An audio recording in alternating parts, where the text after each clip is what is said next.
Cumprimentamos a todos com a paz de nosso Senhor e Salvador Jesus Cristo. Estamos iniciando mais um EBD na TV. Eu sou o pastor Henrique, moro atualmente em Cajamar, São Paulo. Se você desejar nos convidar para estarmos aí, entre em contato conosco por esse telefone, que é meu WhatsApp. E se você desejar receber o material que nós usamos aqui, mais estudos escritos a respeito da lição, os slides, tudo gratuitamente, entre em contato conosco por esse mesmo telefone, que é meu WhatsApp. Coloque lá o seu nome, coloque a cidade e coloque lá a revista CPAD. Aí eu envio para você toda semana gratuitamente. O telefone, então, meu WhatsApp, DDD 99 e o telefone 991520454. Te pedimos só um favor, dê aí um gostei, um like, se inscreva em nosso canal. Isso vai nos ajudar a divulgar isso para outras pessoas. E também, se você puder, passe aí um link desse vídeo nos seus grupos, para todas as pessoas que você conhece, mesmo que não sejam crentes, porque nós fazemos aí o apelo no final do estudo, e também aqueles que estão doentes, nós oramos por doentes e enfermos aí no final do vídeo. Assim você poderá estar evangelizando e ao mesmo tempo também ajudando aqueles que estão doentes e enfermos a serem curados. Nós estamos estudando neste trimestre das revistas da CPAD com o tema Corpo, Alma e Espírito, a restauração integral do ser humano para chegar à estatura completa de Cristo. Neste trimestre nós temos aí como comentarista da CPAD o pastor Silas Queiroz, lá de Ji-Paraná, Rondônia. Já estudamos na lição 1, o homem, corpo, alma e espírito. Na lição 2, o corpo, a maravilhosa obra da criação de Deus. Lição 3, o corpo e as consequências do pecado. Na lição 4, o corpo como templo do Espírito Santo. E hoje vamos estudar a lição 5, a alma, a natureza imaterial do ser humano. Dentro da natureza imaterial do ser humano, nós temos a alma e o espírito. Hoje nós vamos estudar sobre a alma. Nós vamos ver aí que basicamente a alma, então, tem aí a parte do pensamento, do sentimento, da vontade, da consciência, da razão. Importante nós sabemos que o corpo sem a alma, né, não funciona, né? Morre. Também a alma precisa do corpo para poder se expressar. A parte funcional e racional do ser humano, né, que está na alma, precisa do corpo para se expressar. Muitas vezes na Bíblia nós vamos ver aí a palavra alma expressada como sangue, também como coração. Também a palavra alma pode expressar uma vida animal, pode expressar aí uma pessoa física, de maneira que a palavra alma aí, ela precisa de um contexto, né, para a gente entender se realmente está falando de alma ou de outra coisa. Então, de modo geral, em relação ao homem, a alma aí significa um princípio inteligente que anima o corpo e usa seus órgãos e seus sentidos físicos como exploração das coisas materiais. Também usa para se expressar e também usa para se comunicar aí com o mundo exterior. No sentido literal, significa a respiração da vida. Na lição de hoje, vamos ver os seguintes tópicos e seguintes subtópicos. No tópico 1, atributos da alma. Subtópico 1, de volta ao Gênesis. Subtópico 2, entre o espírito e o corpo. Subtópico 3, a alma abatida. Tópico 2, a natureza da alma. Imaterialidade e imortalidade. Subtópico 1, distinção de substâncias. Subtópico 2, imaterialidade e responsabilidade pessoal. Subtópico 3, materialismo e teologia. Tópico 3, alma renovada e submissa a Deus. Subtópico 1, edificação e saúde. Subtópico 2, purificação e renovação. Vamos procurar então passar por todos esses tópicos e subtópicos, estudando mais essa preciosa lição. O texto-áureo da lição está no Evangelho de Mateus, capítulo 10, versículo 28, que diz: E não temais os que matam o corpo, e não podem matar a alma. temei antes aquele que pode fazer perecer no inferno a alma e o corpo. Então Jesus aqui está falando de situações em que nós podemos passar, em que estaremos sujeitos até mesmo a morrer. Mas Jesus diz: não temam, porque o máximo de mal que os homens podem nos fazer é matar o nosso corpo. Mas eles não conseguem matar nossa alma, nem nosso espírito, né? Então, nossa parte imaterial, eles não conseguem matar. Nós temos a alma e o espírito que são eternos. E o corpo, lembrando que mesmo que morra, no arrebatamento, Jesus vai nos ressuscitar. Então nós teremos um corpo ressurreto. Para viver na terra, corpo terreno. Para viver no céu, corpo celeste. Para viver na terra, um corpo corruptível, que apodrece. Para viver no céu, um corpo incorruptível. Para viver na terra, um corpo material. Para viver no céu, um corpo espiritual. Então, um dia, esse corpo se juntará à alma e o espírito para morar eternamente com Deus, caso, aquele que morra esteja salvo. E, se não estiver salvo, então, no dia do juízo final, esse corpo também será ressurreto para se encontrar com Deus e ser lançado no lago de fogo e enxofre. Então, corpo, alma e espírito. Então você diz: mas o Salomão disse que o espírito volta para Deus. Sim, o espírito, no caso do salvo, quando ele for então arrebatado, então estaremos para sempre com o Senhor. Mas no caso do ímpio, não. Satanás é espírito, os demônios são espíritos, o anticristo é a besta, e também o falso profeta, uma pessoa, serão lançados vivos no lago de fogo e enxofre. Então veja, espírito, alma e corpo são criaturas criadas por Deus, mas vão ser lançados no lago de fogo e enxofre. Lembrando que não é só o corpo que peca, nem a alma só, mas também o espírito peca. Quando o homem está na idolatria, aí é o espírito que está no pecado, adorando outro Deus que não o Deus verdadeiro. Sempre tendo a alma como controle de tudo. Porque na alma está o intelecto, a vontade, o poder de decisão. A Bíblia diz: a alma que pecar, esta morrerá. Então, ou seja, ficará afastada de Deus. Então, o máximo de mal que os homens podem nos fazer é matar o nosso corpo. Não consegue fazer mais do que isso. Então, temer os homens não vai resolver nada. Nós temos que temer a Deus, temer a Jesus Cristo, porque Jesus, sim, pode lançar nossa alma, nosso corpo, lá para o inferno, lago de fogo e enxofre. Ou seja, tanto a parte material quanto a parte espiritual.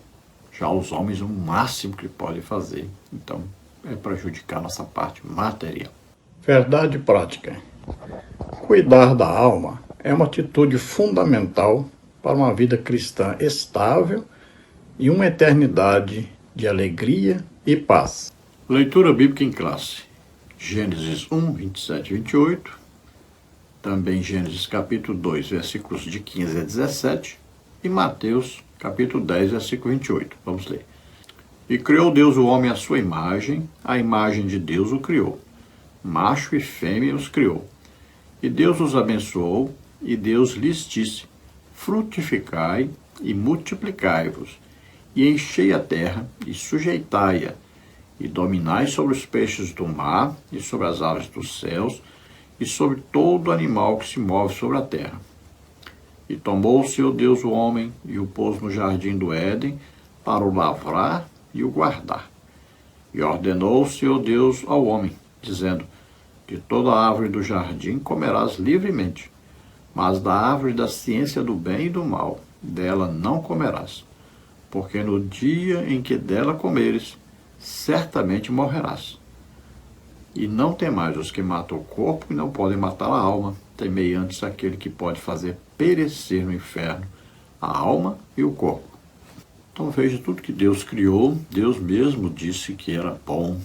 Então Deus criou o que é a perfeição, inclusive o ser humano. Adão, antes do pecado, era um ser completamente perfeito. Deus criou tudo perfeito.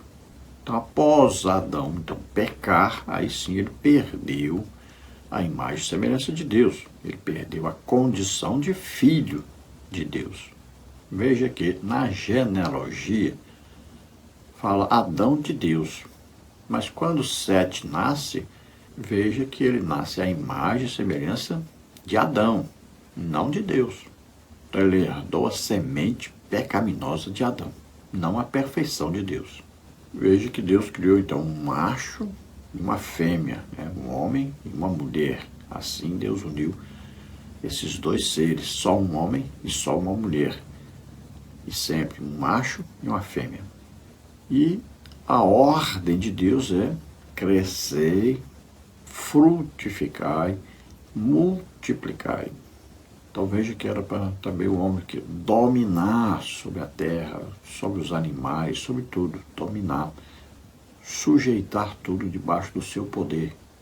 E aí inclui os peixes do mar, as aves dos céus, os animais da terra. Então depois que Deus criou todas as coisas, Deus criou as coisas por causa do homem, essas coisas.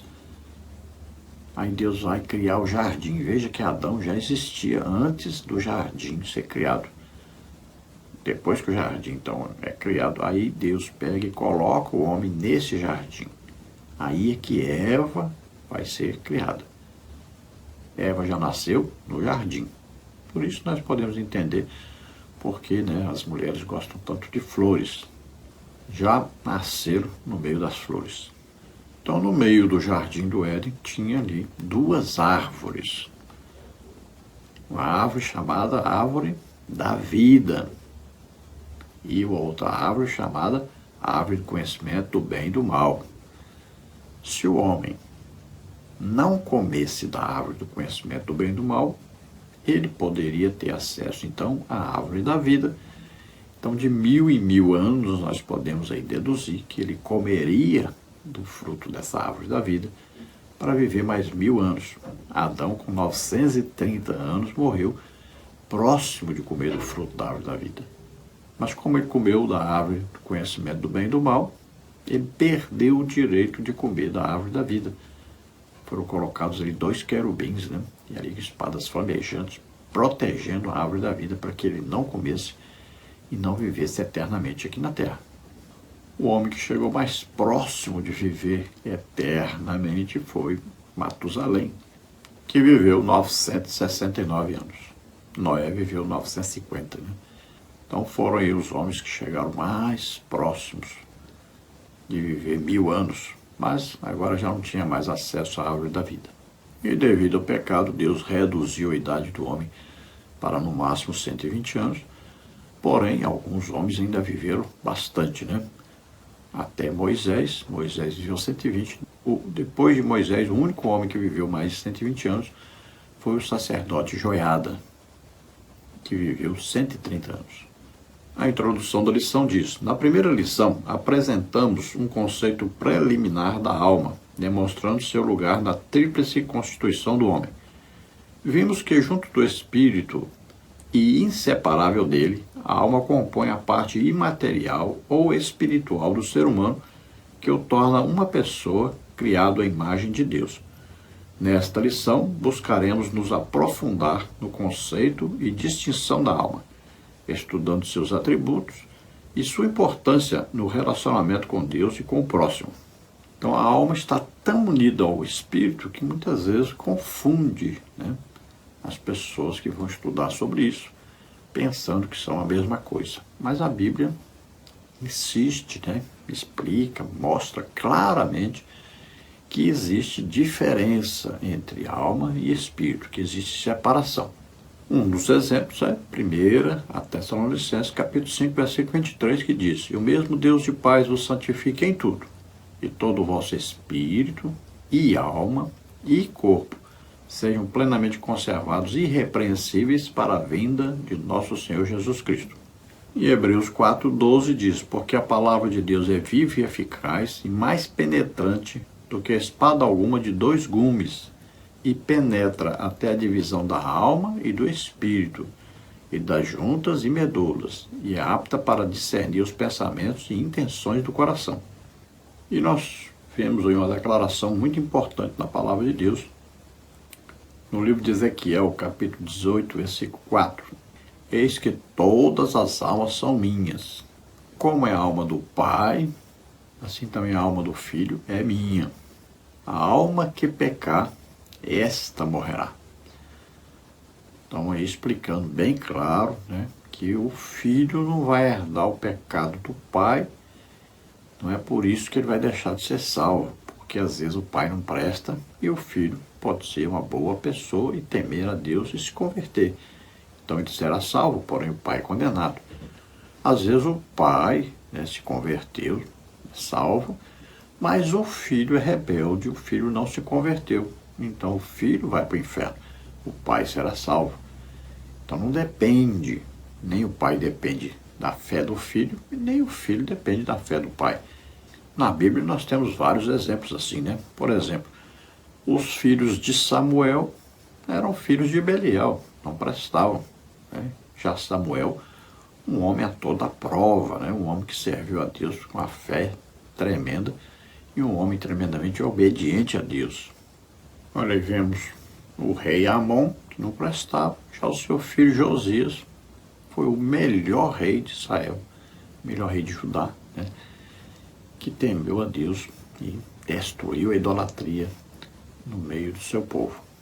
Tópico 1, atributos da alma.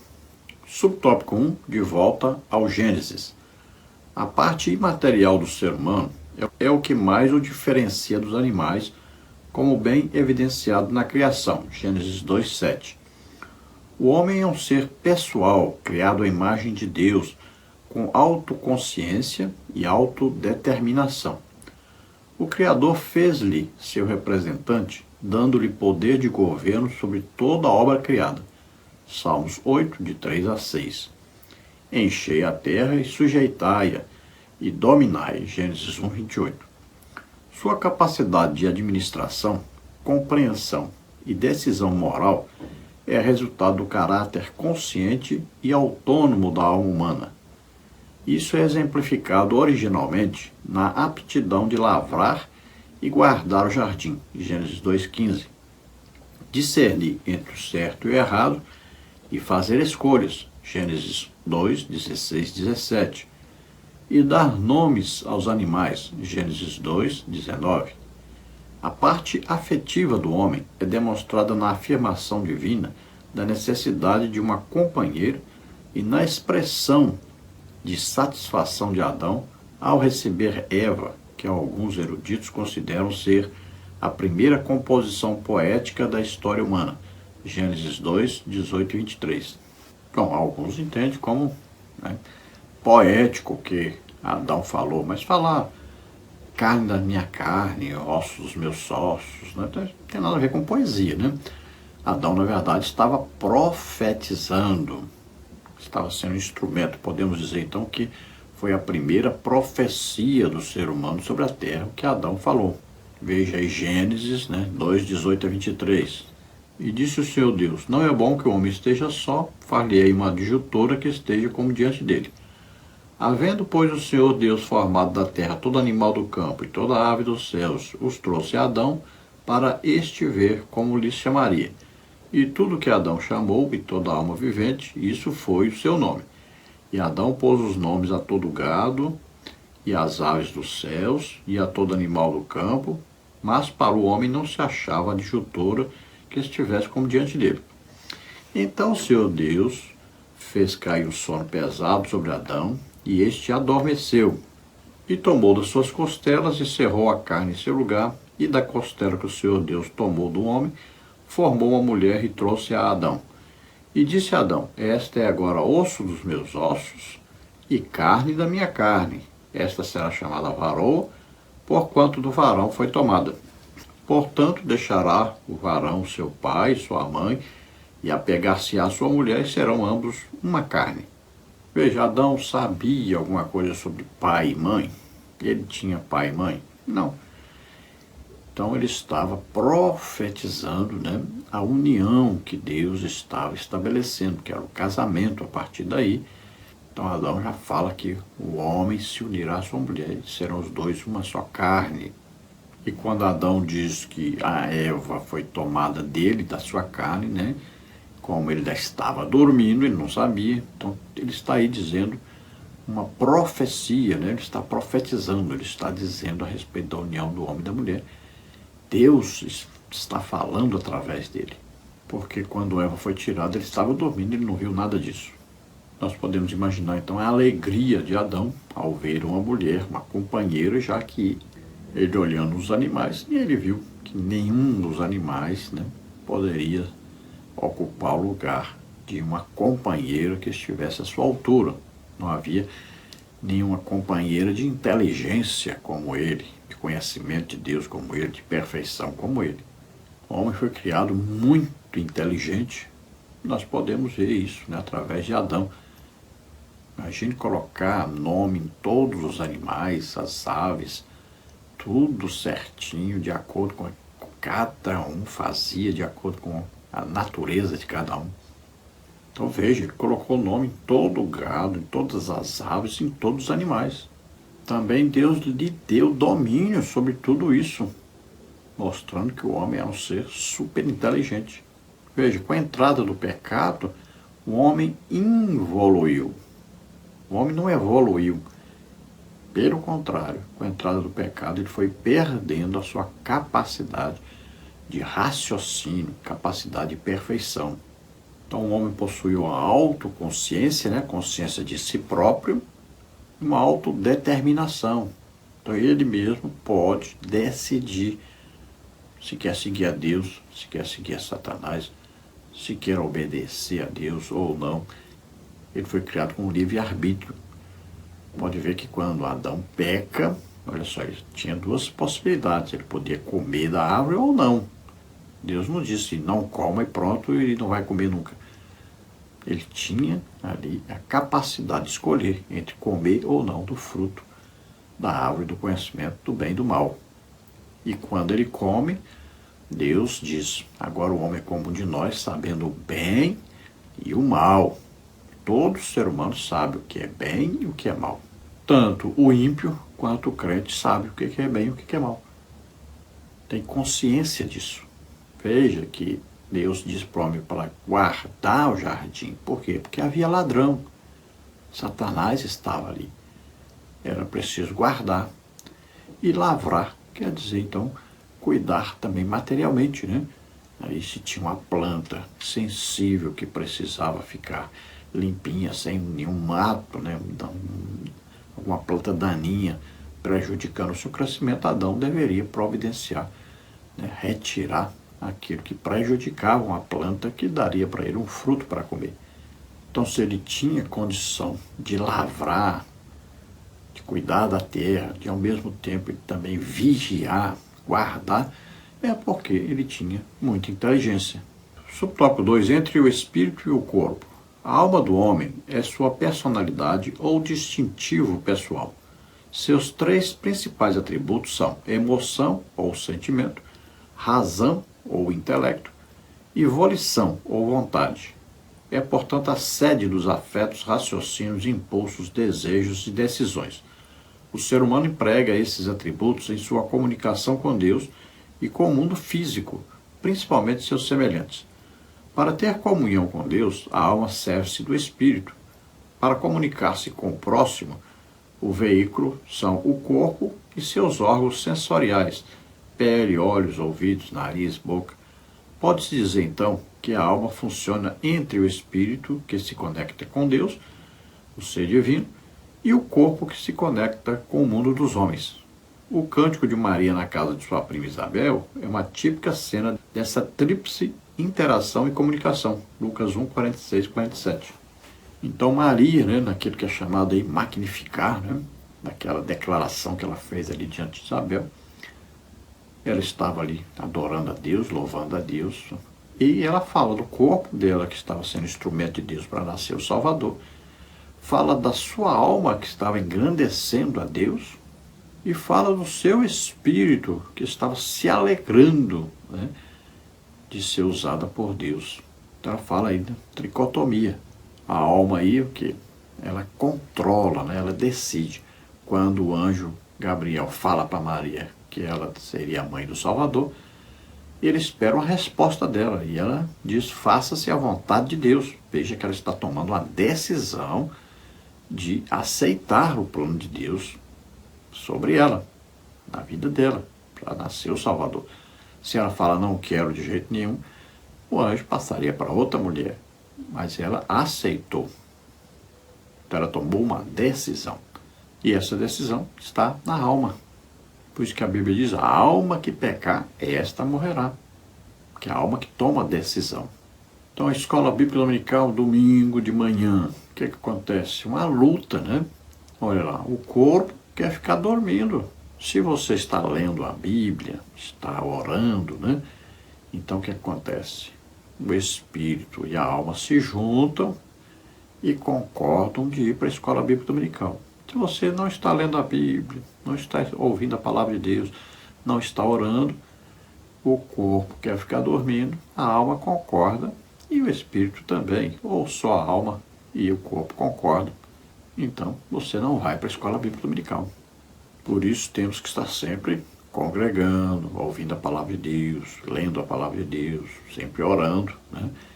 Então sempre existirá o acordo, né, entre a alma e o espírito de servir a Deus. Então o corpo será vencido com esses desejos, essas concupiscências que ele tem, de sempre se agradar, né? Querer sempre comer, beber, dormir e sexo. É o que o corpo deseja. Então temos que dominar o corpo através da leitura da Bíblia e oração, fortificando essa parte imaterial, unindo essa parte imaterial a Deus, porque é a alma que vai controlar para onde o corpo vai. Então quando a alma quer se comunicar com Deus, ela vai usar o espírito. Quando a alma quer se comunicar com outras pessoas, então ela vai usar o corpo, né, o corpo humano, o corpo físico, para falar, para olhar, para ouvir, né? Vai usar os sentidos do corpo, os 5 sentidos. Então emoção, sentimento e vontade estão na alma. Subtópico 3, a alma abatida. Os afetos da alma em relação a Deus são vistos na poesia do Salmo 42, quando o salmista conversa consigo mesmo. Por que estás abatido, ó minha alma? E por que te perturbas em mim? Espere em Deus, pois ainda o louvarei na salvação da sua presença. Salmos 42, 5. O contexto indica que o autor experimentava aflição espiritual e alguma crise em sua comunhão com Deus. Versículos 4, 9, 43, 2.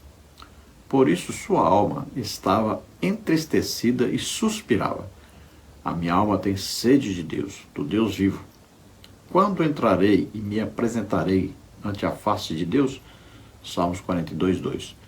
O Salmo 84, 2 também ilustra esta função da alma, assim como o Salmo 51, no qual Davi fala de sua tristeza e do anseio por um espírito reto, voluntário e renovado, o que devolveria alegria à integralidade de seu ser. Salmo 51, 7 a 12. Então veja, a alma pode impedir o nosso relacionamento com Deus.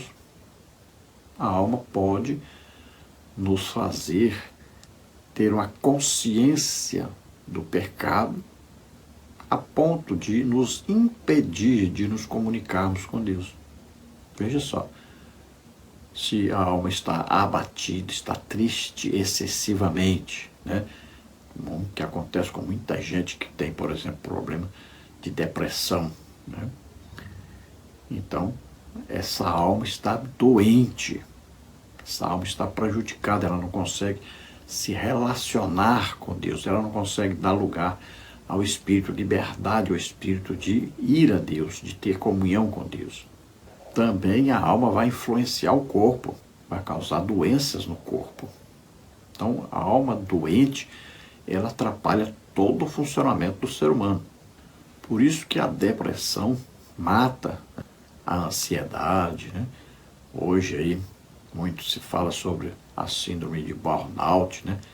também tem prejudicado muitas pessoas, principalmente pastores.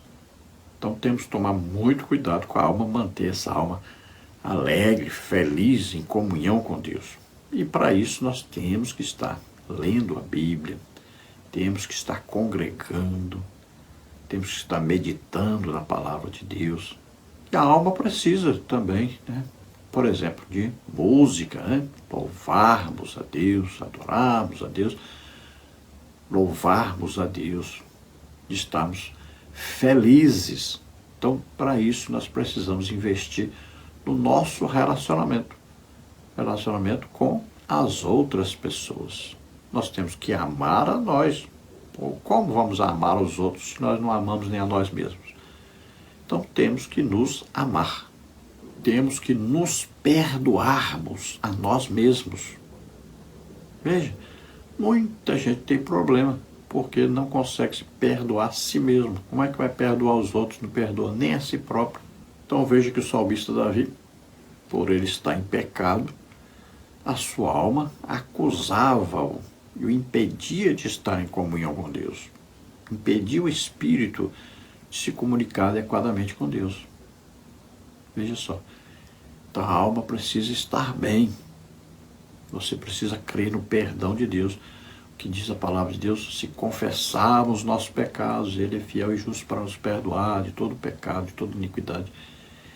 Então confia, peça perdão, se arrependa e confie no perdão de Deus. Então, automaticamente, se perdoe a si mesmo. Quer dizer que eu mesmo posso me perdoar? Primeiro, claro, peça perdão a Deus, se arrependa. Mas você também deve. Por que isso? Porque a Bíblia fala. Veja bem, a quem perdoar os pecados serão perdoados, a quem retiver os pecados serão retidos. Então você precisa se perdoar. E muito problema que está relacionado à alma é exatamente a falta de perdão. Não é só a falta de perdão a si próprio, mas também a falta de perdão ao próximo. E a Bíblia diz bem claro para nós, se nós não perdoarmos aqueles que nos ofendem, Deus também não nos perdoa as ofensas que nós fazemos a Ele. Então a alma tem aí o livre-arbítrio, lembre-se, o poder de escolha está na alma. Tópico 2, a natureza da alma, imaterialidade e imortalidade. Subtópico 1, distinção de substâncias. O texto de Mateus 10, 28 é um excelente fundamento para o estudo da alma como parte da natureza imaterial do ser humano. Em um só versículo, estão profundas verdades espirituais reveladas por Jesus a respeito de nossa psique, algumas delas relacionadas a debates alimentados ao longo de toda a história, inclusive no contexto da igreja. Em primeiro lugar, Jesus expõe a clara distinção de substâncias entre as partes material e imaterial do homem. Uma tangível, o corpo, que pode perecer por ação humana, outra intangível, a alma, que não pode ser destruída pelo homem. Nesse ponto é importante observar que em vários textos das Escrituras, a parte imaterial é representada ora pela alma, ora pelo espírito. Eclesiastes 12, 7, Tiago 2, 26, Apocalipse 6, 9.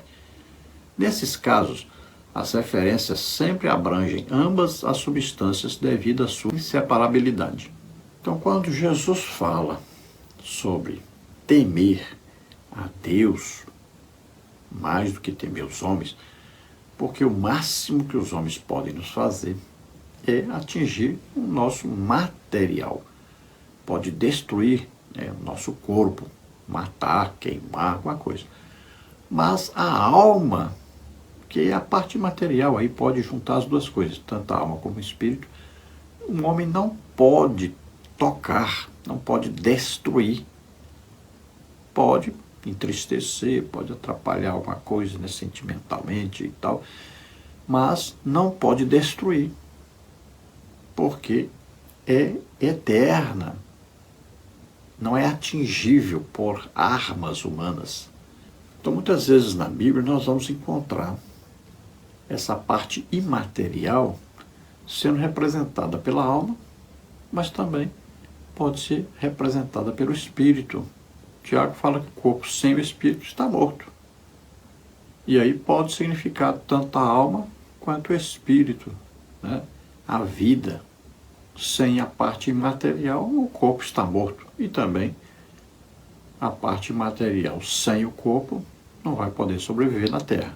Pode sobreviver no paraíso ou no inferno, mas não no corpo, se o corpo morrer.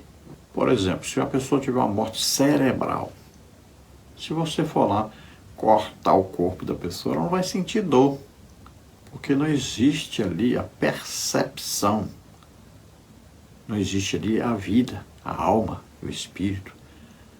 Veja só que coisa interessante. A alma, quando é do descrente, né, ela vai lá para o inferno e ela está ali sofrendo. Ela sente dor, sente sofrimento, sente o afastamento de Deus, porque o espírito não tem comunicação com Deus devido a essa alma, devido ao pecado que essa alma cometeu. Então veja só, é um sofrimento terrível. E dali vai para o juízo final e se lançar no lago de fogo e enxofre, separação eterna, né, chamada segunda morte, porque não tem volta mais. Já a alma do salvo, ele morre e vai para o paraíso, ali está a alma, o espírito daquele que morreu, foi para o paraíso que é salvo. Então, essa alma, esse espírito vão depois pegar o corpo ressurreto, está para sempre com o Senhor. Então é vida, e vida abundante, vida eterna. Veja que há alegria, essa alma que está ali no paraíso está uma pessoa viva, tem conhecimento das coisas, não está morta, não está dormindo, não está desligado de tudo, tem ali conhecimento, tem vida, a alma está ali viva no paraíso. Veja que quando Elias e Moisés aparecem ali no Monte da Transfiguração junto com Jesus, eles estão vivos e estão conversando com Jesus. E Jesus fala, quando falam para ele sobre aqueles homens, né, que morreram, e perguntando qual seria a esposa dele depois, e ele diz: vocês erram, por primeiro, não saber que no céu não tem sexo. E segunda coisa, que Deus é Deus dos vivos e não Deus de mortos. Subtópico 2, imaterialidade e responsabilidade pessoal. Ao tratar do perecimento da alma e do corpo no inferno, Jesus refuta as concepções antropológicas materialistas existentes desde a antiguidade. Em tempos modernos, temos o marxismo, que prega que o homem se resume à matéria, ignorando a existência de uma alma consciente após a morte. Lucas 16, 19 a 31. Essa ideologia teísta nega a pecaminosidade e a responsabilidade moral do indivíduo. Considera que o mal é estrutural, que a culpa é da sociedade, que as pessoas individualmente são vítimas de estruturas opressoras, identificam pecados sociais, mas não individuais. Esse engano desconsidera a necessidade de arrependimento, conversão e salvação pessoal e mantém as almas de seus adeptos no caminho da perdição eterna. Atos 3,19, João 17,3. Toda ideologia que promete soluções absolutas para os problemas do homem, por meio de doutrinas sociais, políticas ou econômicas, incorre no mesmo erro. Provérbios 4, 12, 27, Atos 4, 12. Então você veja aí sobre o marxismo, né, que ensina exatamente o contrário ao que diz a Bíblia. Por isso aí, os países comunistas, né, seus líderes querem de todo jeito destruir o cristianismo. Nós estamos vendo, por exemplo, uma grande perseguição que está acontecendo na China atualmente, né? E sempre foi assim, a China sempre perseguiu os cristãos. Tem gente aí defendendo a China porque não tem conhecimento do que é a China. Parece que as pessoas só pensam no dinheiro que a China pode proporcionar para eles, mas não pensam e nem sabem, nem tem um mínimo conhecimento do que é comunismo. As pessoas vivem assim, parece que sem nenhum conhecimento da realidade. Não sabem, por exemplo, que qualquer cristão que for lá na Coreia do Norte, que é comunista, não sobrevive, eles matam, prendem e matam. Na China queimam igrejas com crentes dentro. E todo o país comunista é assim. Em Cuba, quantos cristãos morreram assim? Então, a pessoa não tem conhecimento nenhum do que é comunismo, não sabe, não tem noção nenhuma, não estuda sobre isso, não quer aprender sobre isso também. Então é uma ideologia ateísta, ou seja, ensina que não existe esse Deus que nós servimos, que o homem não precisa se arrepender dos seus pecados, pode viver se agradando do jeito que quiser, o importante é que ele esteja feliz. E Jesus ensina claramente, aí em Lucas capítulo 16, do versículo 19 ao 31, sobre o que acontece após a morte. Então fala daquele homem, que era rico, tinha lá um pobre na porta da sua casa, e diz que os dois morreram. Aquele pobre temia a Deus, sofria muito, era pobre, mas temia a Deus.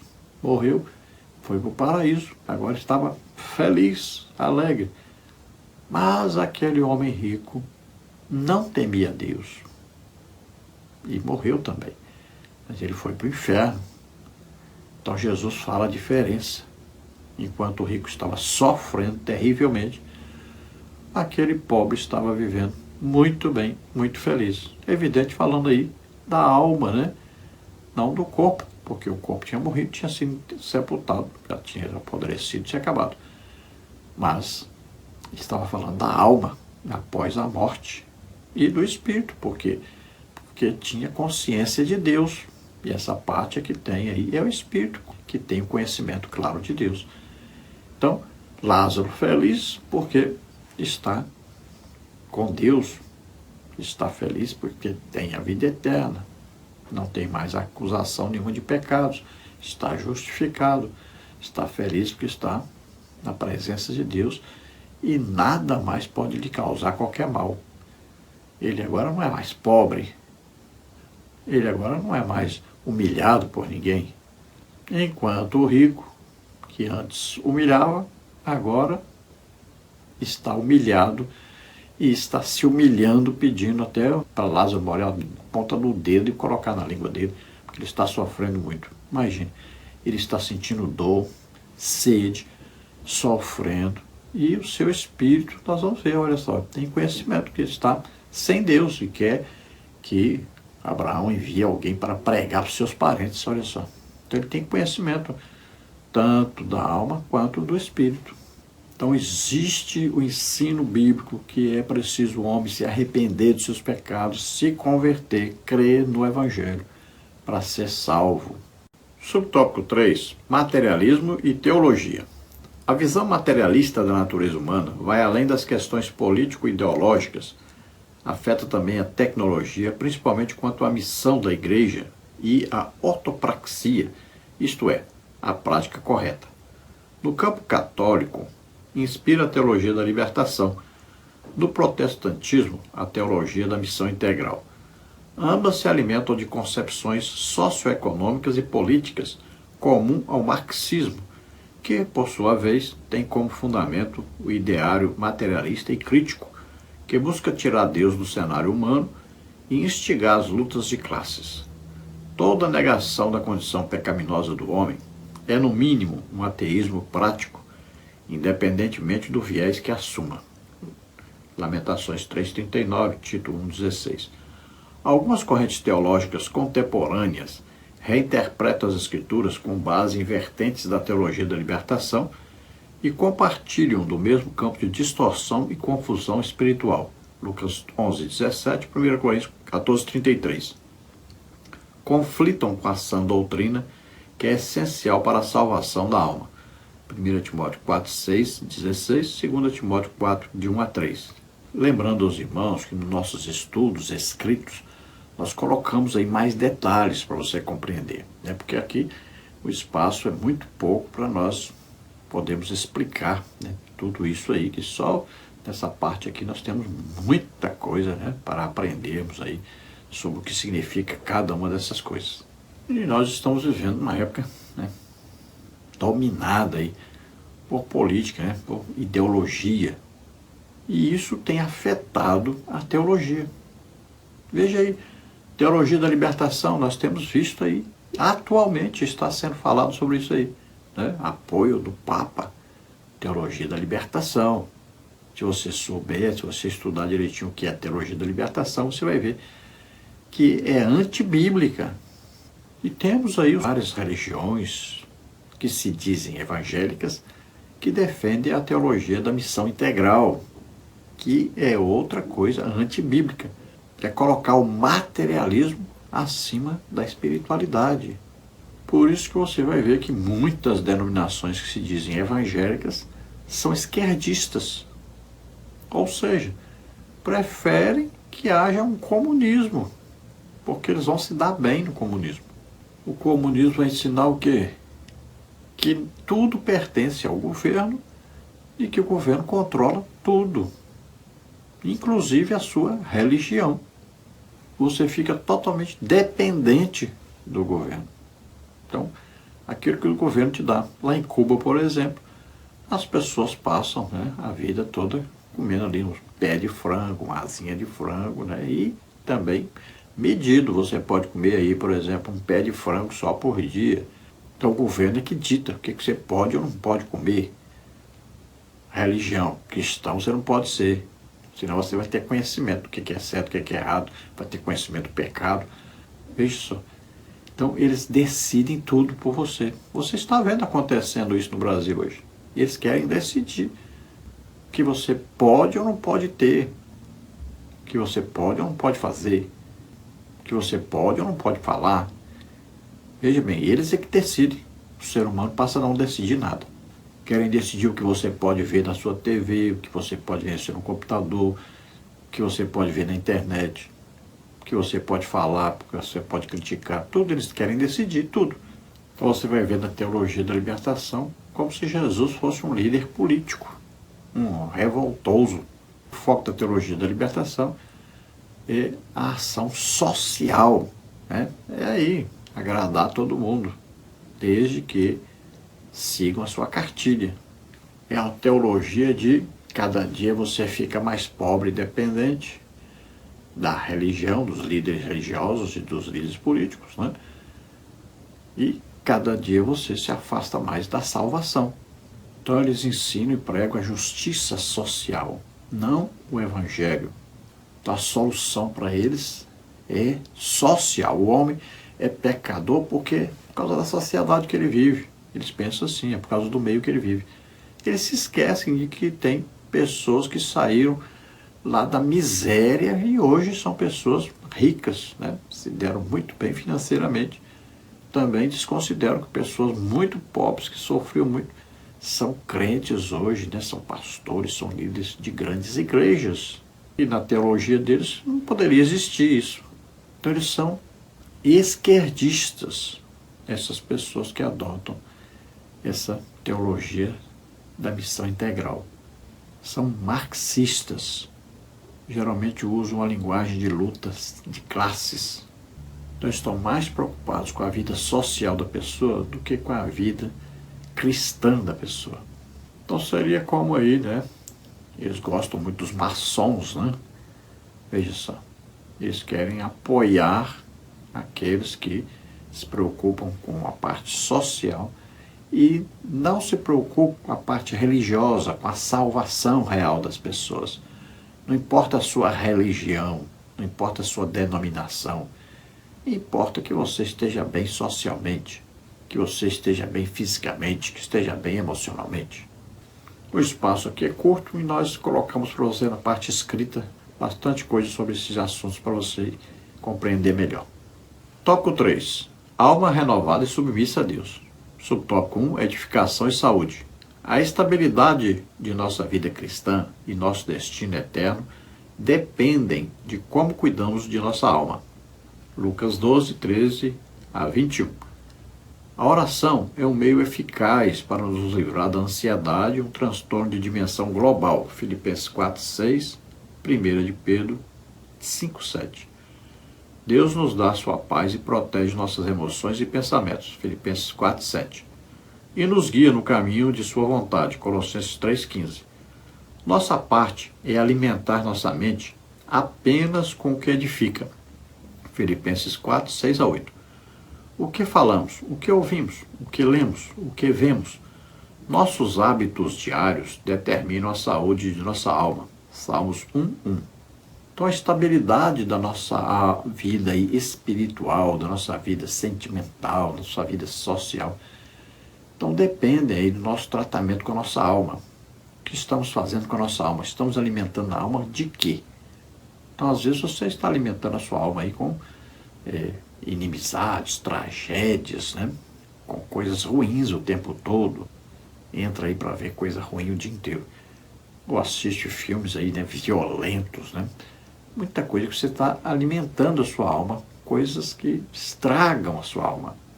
Então você deve cuidar da sua alma, alimentá-la com a palavra de Deus. Nós temos aí um avanço muito grande em duas, né, doenças, enfermidades, na verdade, da alma, né, que são a depressão e a ansiedade, que tem atingido muita gente.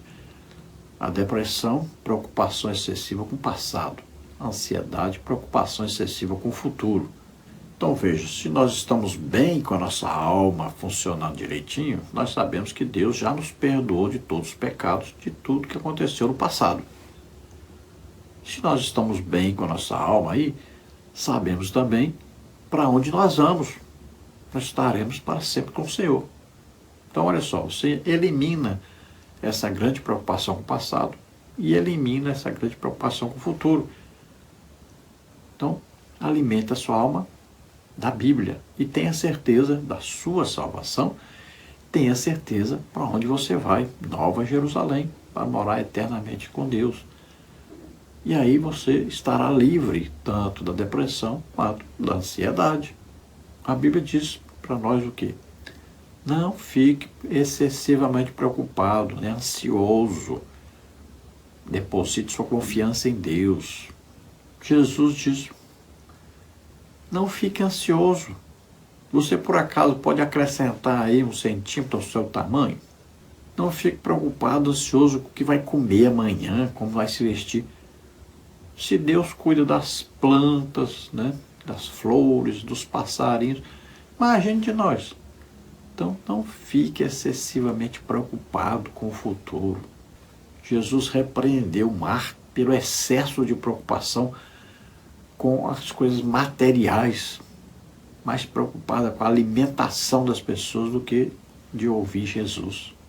Jesus fala sobre o que você está preocupado com o que você vai vestir. Olha lá a roupa que Deus deu lá para os lírios do campo. Eles não trabalharam para ter aquela roupa. Porque você está preocupado com o que vai comer. Passarinho não anda com a enxada nas costas aí, capinando para comer. Não precisa trabalhar para comer. Deus sustenta. Então você não se preocupe excessivamente com isso. O consumismo tem dominado as pessoas querem todo dia um celular novo, uma televisão maior e roupa e tal, e vai ficando cada vez mais ansioso, né? Mais preocupado em ter as coisas, vai sendo dominado pelas coisas materiais. Até quando nós somos perseguidos, Jesus diz, não se preocupe com o que você vai dizer lá para eles. O Espírito Santo vai te dar palavras para falar, não fica preocupado com isso não. Quanta gente está adoecendo até por preocupação com o que vai pregar. Eu tenho que trazer uma mensagem para a igreja, eu vou pregar, eu tenho uma preocupação muito grande, eu tenho que estudar muito e tal. Para quê? Não se preocupe. Leia a Bíblia continuamente, ore. Quando você for falar, o Espírito Santo vai lhe ajudar, vai lhe trazer palavras para você falar. Não fique preocupado. Subtópico 2, purificação e renovação. Ainda quanto aos cuidados da alma, a Bíblia nos adverte dos maus pensamentos, Mateus 15, 19, dos desejos impuros e perversos, Tiago 1, 14 e 15, Provérbios 21, 10, e das intenções e inclinações malignas, 1 de Pedro 2, 1, Números 21, 5. Devemos purificar e renovar nossa alma, como está em 1 de Pedro 1, 22, Efésios 4, 23 e 24. Para que sejamos transformados e experimentemos a boa, agradável e perfeita vontade de Deus, Romanos 12, 2, vivendo em santidade e temor, Deuteronômio 4, 15 e Josué 23, de 11 a 13. Então saiba que você será tentado, todos nós somos tentados, e Jesus até diz que quando nós formos orar, devemos dizer, Senhor, livra-nos da tentação, ajuda-nos, a vencer as tentações, porque nós somos tentados todo dia, todo momento, estamos sendo tentados. E aí nós temos que estar fortes em Deus para vencermos essas tentações. Você não pode viver pensando assim, eu vou agradar a mim, agradar meu corpo, vou viver do jeito que me agrada, não importa. Importa sim. Deus é o nosso dono, possuidor. Ele nos comprou com o sangue de Jesus. Nós pertencemos a Deus, temos que viver para agradar a Deus. E para agradar a Deus, muitas vezes teremos que desagradar a nós. Tome cuidado. O inferno é real, é um sofrimento eterno. Então não viva para se agradar, viva para agradar a Deus, porque é lá que nós vamos passar a eternidade. Aqui o tempo é muito curto, muito pouco tempo nós temos, a nossa vida é muito pouca, muito curta. Temos que pensar na vida eterna, para vivermos eternamente com Deus.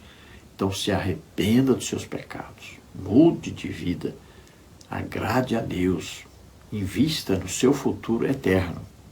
Deus diz, sede santos, porque eu, o Senhor, sou santo. A Bíblia diz, sem a santificação, ninguém verá o Senhor. Vigie os seus pensamentos. Jesus disse que é lá da alma que vem esses maus pensamentos, esses desejos impuros, essas concupiscências, né? E lá na alma que vem mau pensamento, vem morte, adultério, prostituição, furto, falsos testemunhos, blasfêmias. E tudo isso contamina o homem. Então pense sempre nas coisas boas de Deus. Leia a Bíblia, medite na palavra de Deus. Se aproxime de coisas boas. Evite o mal, evite as coisas ruins. Evite as coisas que prejudicam o seu relacionamento com Deus. Então, o que diz a palavra de Deus para nós? Não vos conformeis com esse mundo. Não entre na forma desse mundo. Não entre no modo de pensar deste mundo, que cada dia vive mais em pecado. Então, não viva como eles, não odeie como eles. Né? Tem gente aí que torcendo para outras pessoas morrerem, né? Tem gente aí o tempo todo com inimizade, com tudo. Não, o cristão ama a todos, perdoa a todos, ama e ora por todos, inclusive para os seus inimigos. Deseja que eles se convertam. Então renove o seu entendimento, sempre de acordo, submisso à palavra de Deus, ao desejo de Deus. Então tome cuidado com a idolatria, se guarde, não deixe que a sua alma o conduza para um lugar errado, para a posição errada. Não deixe que sua alma influencie o seu espírito para buscar idolatrias, imagens de escultura, adoração a deuses, a ídolos que existem aí pelo mundo, que é a maneira de viver do mundo. Eles multiplicam seus ídolos.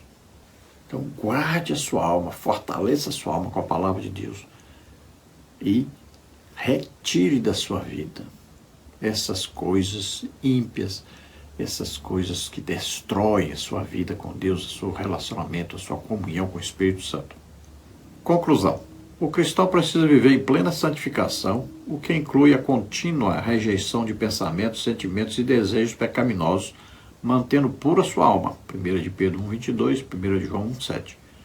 Atribui-se a Lutero a frase que diz, não podemos impedir que os pássaros voem sobre as nossas cabeças, mas podemos impedir que eles façam ninhos sobre elas. Então, santificação significa separação para Deus. Devemos separar tanto o nosso corpo, quanto a nossa alma, quanto o nosso espírito para Deus.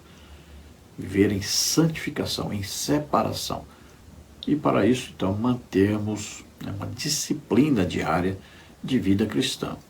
Orando, lendo a palavra de Deus, estudando a palavra de Deus, jejuando, evangelizando. Então, se ocupe com Deus, com as coisas de Deus. Pensamentos, sentimentos, desejos. Isso tudo tem que ser mantido aí dentro do limite da palavra de Deus. Vamos orar agora. Se você crê que Jesus Cristo, Filho de Deus, veio à Terra, nasceu aqui como homem, viveu como homem, levou sobre ele os nossos pecados, doenças, enfermidades, maldições, o juízo de Deus que estava sobre nós. Morreu em nosso lugar na cruz e ressuscitou. Você é salvo agora. Creia nisso. Entrega a sua vida para Deus. Se arrependa agora dos seus pecados. Peça perdão. Vamos orar juntos. E você recebe agora o perdão, a salvação, recebe o Espírito Santo. E, se você está doente, está enfermo, recebe a cura agora. Vamos orar. Pai, em nome de Jesus, aqui estão essas vidas que estão se chegando a Ti agora. Estão se arrependendo agora dos seus pecados. Estão sendo convencidos do pecado, da justiça e do juízo. Aragrar, bastar e força, aragrar, da graça musteverei. Se alegre pela graça de Deus, se alegre, porque Jesus deu a vida por você, para você ser salvo. Se arrependa agora, peça perdão, receba agora o perdão, receba o Espírito Santo. Em nome de Jesus, solta essas vidas, toda doença, toda enfermidade. Toca neles, Senhor, toca neles e cura totalmente. Glória a Deus. Sai, em nome de Jesus, todo mal, sai dessas vidas, toda doença, toda enfermidade, depressão, sai em nome de Jesus, ansiedade, sai em nome de Jesus. Toca, Senhor, nessas vidas e cura totalmente, em nome de Jesus. Glória a Deus. Amém. Amém. Aleluia. Creia, Jesus está aí com você. Nós temos ido em muitas igrejas, orado por depressão, por ansiedade. Né? Jesus tem feito maravilhas. Muitas pessoas têm sido libertas disso.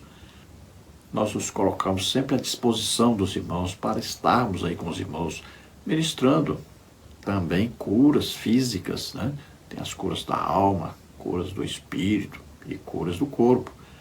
Então ministramos tudo isso e Jesus tem feito maravilhas. Muitos lugares Jesus cura mais de 100 pessoas. Então são curas, são libertações também. Nos convide, estaremos aí com você, estaremos aí na sua igreja.